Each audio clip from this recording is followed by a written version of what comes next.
ndowooza mu kalya yange ng'omwaka gonsoso otandikira mu Kijja.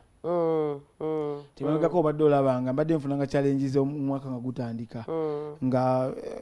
tandika endongo eringa ekalwamu kuba nali sina experience ya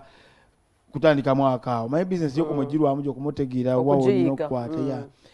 kati obukodyo bwonna obutandika omwaka obulungi twabuyize era olaba batugutandise osotegeera nti gugenda kuggwa bulungi so tulina enteekateeka omukulu Norbat events yajja twogeramu yali ayagala kugula concert yange y'omwaka guno netwogeramu tetunaba kumaliriza naye tulina bwe twatuuka era tunaba enteekateeka ziwedde tujja kujja wano ku mpewo za BBS Telefina tubategeeze nti enteekateeka zawedde concert ya date bweti naye nga tugisuubira kuba music tumuyina tumutaddewo oyo ali eligible okubeera nga abafaani basaba concert. Okisaanira okikoleredde ddala singa kati gwe ne opafamba omukyaliwo osuubira mwandibadde wawa tugamba by the way na interview of the recent ng'olagira ddala bambi kyakuluma nnyo tetugenda into deep of it but woli osuubira we wandibadde